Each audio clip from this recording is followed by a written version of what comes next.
Bem, tudo bem? Boa tarde. Eu quero compartilhar com vocês um texto que se encontra em Filipenses, capítulo 1, verso 12 e 13, que diz assim: E quero, irmãos, que saibais que as coisas que me aconteceram contribuíram para maior proveito do Evangelho, de maneira que as minhas prisões em Cristo foram manifestas por toda a guarda pretoriana e por todos os irmãos e por todos os demais lugares.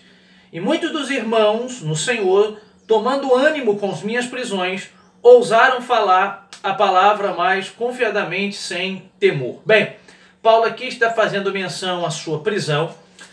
Por certo, então, o que sabemos é que quando Paulo escreve a epístola aos Filipenses, Paulo estava preso. E a questão é aonde Paulo estava preso. Não existe consenso entre os estudiosos sobre o local que Paulo estava preso quando escreveu esta epístola. Há quem diga que Paulo estava preso em Cesareia, há quem defenda Éfeso, Corinto e Roma.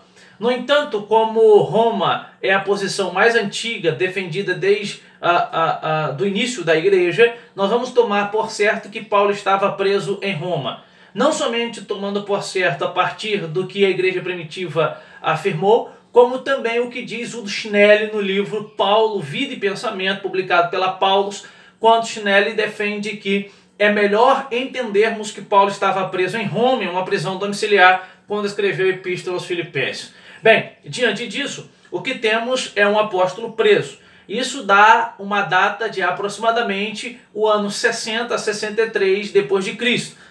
Então nós temos mais ou menos esse período em que a Epístola aos Filipenses foi escrita. Bem, Paulo estava preso e de alguma maneira Paulo não está se auto-vitimando. Paulo não está num sentimento de autocomiseração. Não há um vitimismo da parte dele. Ele entende que de alguma maneira as prisões sofridas, as suas algemas contribuíram para o progresso, para o avanço do Evangelho.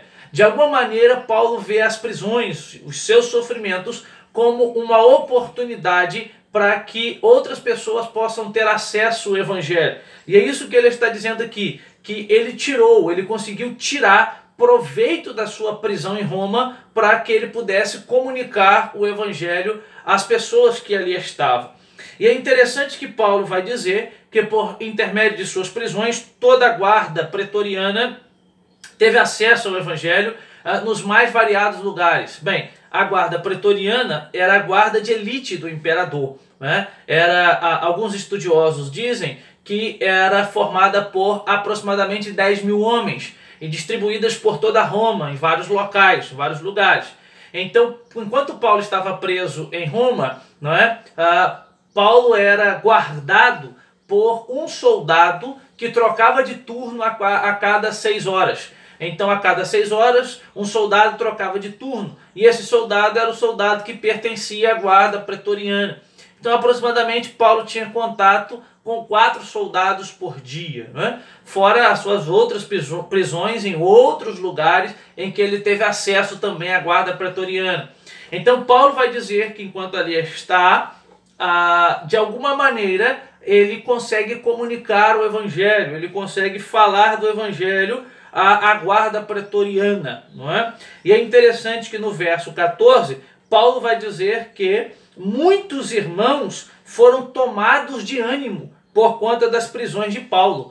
De alguma maneira, o testemunho que Paulo deu nas suas prisões, de alguma maneira, a posição que Paulo tomou, mesmo preso, é muito interessante, fez com que outros irmãos, fez com que outros membros das comunidades paulinas e possivelmente também os membros da comunidade de Filipos fossem animados. E através desse ânimo, eles com ousadia começaram a falar a palavra, isto é, comunicar o Evangelho mais confiadamente, sem temor, não é? Sem temer as prisões, sem temer as represárias, sem temer o sofrimento, né? Então, de alguma maneira, Paulo entendia que ele agindo daquela forma, fazendo do jeito que fez, ele poderia servir de testemunho, de exemplo para os demais membros das comunidades que ele havia fundado ou os demais membros das igrejas para os quais Paulo destina e envia as suas cartas. Bem, foi uma grande alegria, um grande abraço, fica com Deus.